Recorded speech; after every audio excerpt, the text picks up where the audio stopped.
Selamat pagi, Bapak, Ibu, Saudara-saudara, dimanapun kita berada pada saat ini. Salam sejahtera bagi kita sekalian. Kita berjumpa lagi lewat Renungan Harian Toraya, edisi Jumat 18 November 2022. Mari Bapak, Ibu, Saudara-saudara, sebelum memulai kehidupan kita pada saat ini, kita sejenak bersekutu,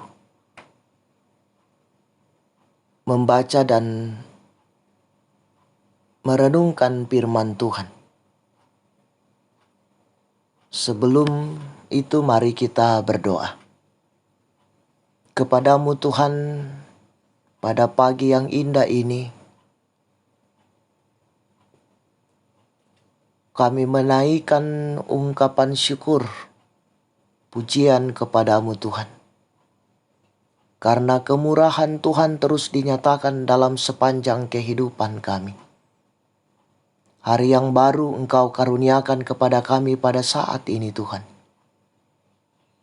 Sebelum kami menjalani kehidupan ini, kami bersekutu membaca dan merenungkan firman-Mu yang akan menjadi kekuatan dan pegangan kami dalam menjalani kehidupan ini.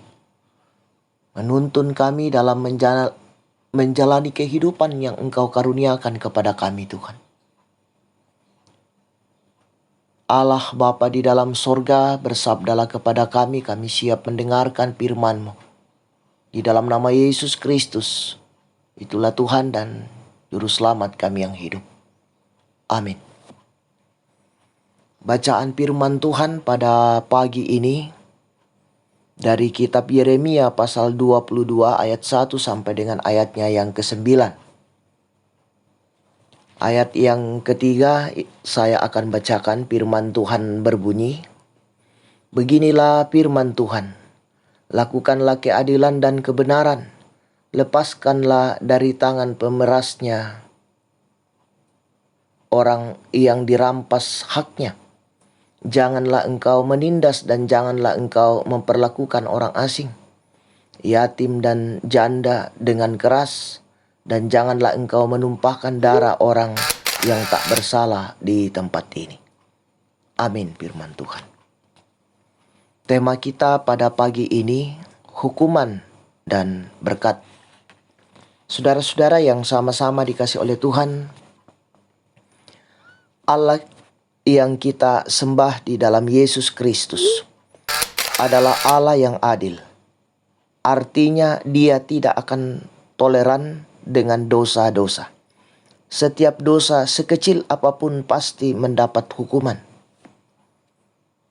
Nah, saudara-saudara, dari kitab Yeremia pasal 22 ayat 1 sampai dengan ayatnya yang ke-9 menegaskan bahwa kejatuhan Yehuda merupakan penghukuman Tuhan dan hal ini dinilai sebagai akibat dosa para pemimpin.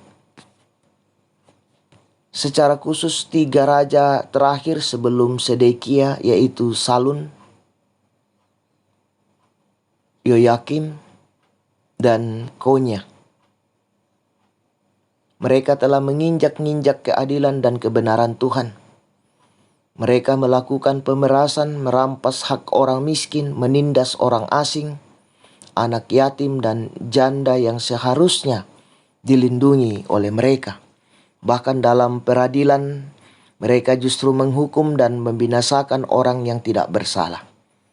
Mereka hanya mengejar kepentingan dan keuntungan, tetapi melupakan tanggung jawab terhadap rakyat yang dipimpinnya. Sebagai akibat dari kejahatan yang dilakukan, maka rakyat menderita dan sengsara.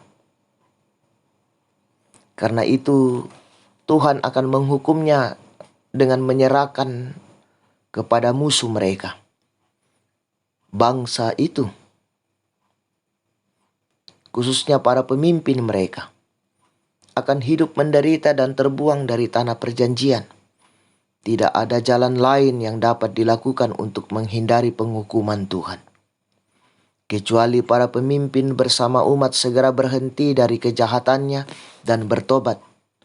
Keadilan dan kebenaran Allah harus ditegakkan dan penindasan wajib dihapus. Nah, saudara-saudara yang sama-sama dikasih oleh Tuhan, misi Allah bagi umat manusia adalah terciptanya keadilan dan kebenaran, serta terhapusnya penindasan dari muka bumi. Firman Tuhan mengingatkan bahwa setiap kejahatan yang dilakukan pasti akan mendapat hukuman. Namun dengan menaati hukum-hukumnya akan membawa berkat. Terpuji nama Tuhan. Amin. Mari kita berdoa. Ya Tuhan, kami telah mendengarkan firman-Mu pada pagi ini Tuhan. Kami sungguh bersyukur atas kesempatan ini Tuhan, di mana kami diajarkan firman-Mu untuk senantiasa setia menyatakan kehendak-Mu di dalam kehidupan ini. Allah Bapa di dalam sorga, biarlah kuasa Roh Kudus-Mu Tuhan terus menuntun kami, sehingga kami tetap menyatakan kebenaran firman-Mu di dalam sepanjang kehidupan kami.